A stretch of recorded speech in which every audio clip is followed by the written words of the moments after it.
आज किष्किंधा कांड का 43वां सर्ग सुनाती हूँ, जिसमें सुग्रीव का उत्तर दिशा के स्थानों का परिचय देते हुए सतबली आदि वानरों को वहां भेजना है। इस प्रकार अपने ससुर को पश्चिम दिशा की ओर जाने का संदेश दे। सर्वज्ञ सर्व वानर शिरोमणि वानरेश्वर राजा सुग्रीव अपने हितैषी सत्यबली नामक वीर वानर से श्री रामचंद्र जी के हित की बातें बोली।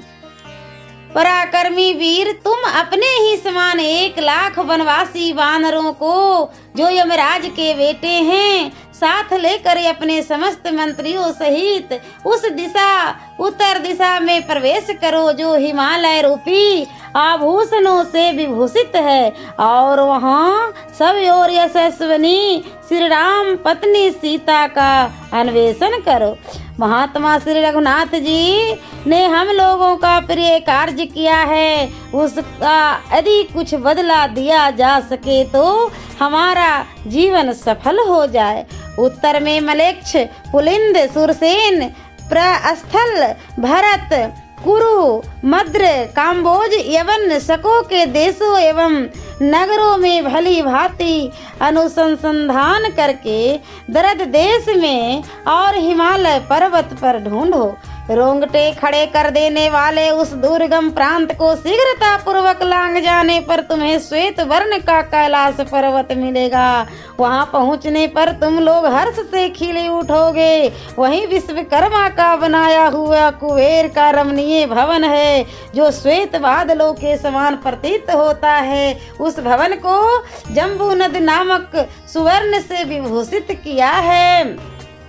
वहाँ यक्षों के स्वामी विश्वा कुमार श्रीमान राजा कुबेर, जो समस्त विश्व के लिए वंदनीय और धन देने वाले हैं, गुहकों के साथ विहार करते हैं। उस कैलाश के चंद्रमा की भांति उज्जवल शाखा पर्वतों पर तथा उनकी गुफाओं में सब ओर घूम फिर कर तुम्हें सीता सहित रावण का अनुसंधान करना चाहिए। इसके बाद कौंचगिरि पर जाकर वहां की अत्यंत दुर्गम विविध रूप गुफा तुम्हें सावधानी के साथ प्रवेश करना चाहिए, क्योंकि उसके भीतर प्रवेश करना अत्यंत कठिन माना गया है। उस गुफा में सूर्य के समान तेजस्वी महात्मा निवास करते हैं। उन देव रूप महर्षियों की देवता लोग भी अभय अर्थना करते हैं। कौंच पर्वत की और भी बहुत सी गुफाएं, अनेकानेक चोटियां, शिखर, कंदराएं तथा नितंब, उन सब में सब और घूम फिर कर तुम्हें सीता और रावण का पता लगाना चाहिए। उत्तर कुरु देश में नील वैदुर्न मणि के समान हरे हरे कमलों के पत्तों से सुशोभित सहस्रों नदियां बहती है, जिनके जल सुवर्णमय पद्यों से अलंकृत अनेकानेक पुष्करणियों से मिले हुए हैं। दूसरे उत्तम वृक्ष सभी रीतियों में सुख पूर्वक सेवन करने योग्य अच्छे अच्छे फल देते हैं। अनायन सुंदर वृक्ष बहुमूल्य मणियों के समान विचित्र फल उत्पन्न करते हैं। वहाँ के सब लोग पुण्य कर्मा हैं, सभी अर्थ और काम से संपन्न हैं तथा सब लोग काम क्रीड़ा प्रायण होकर युवती स्त्रियां के साथ निवास करते हैं। वहाँ कोई भी अप्रसन्न नहीं रहता, किसी को भी बुरे कामों में प्रीति नहीं होती। वहाँ रहने से प्रतिदिन मनोरम गुणों की वृद्धि होती है।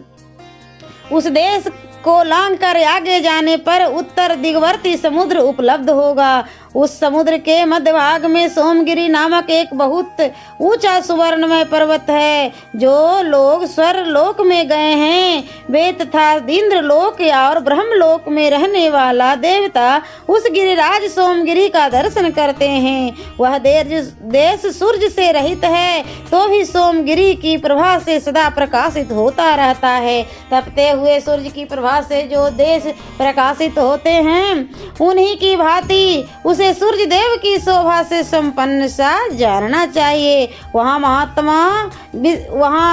विश्वात्मा भगवान विष्णु, एकादश रुद्रों के रूप में प्रकट होने वाले भगवान शंकर तथा ब्रह्मर्षियों से घिरे हुए देवेश्वर ब्रह्मा जी निवास करते हैं। तुम लोग उत्तर कुरु के मार्ग से सोमगिरी तक जाकर उसकी सीमा के आगे किसी तरह बढ़ना।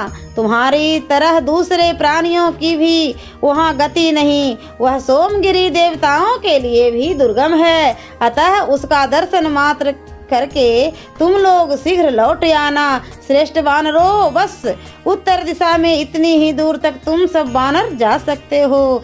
उसके आगे न तो सूर्य का प्रकाश है और न किसी देश आदि की सीमा ही, अतः आगे की भूमि के संबंध में मैं कुछ नहीं जानता।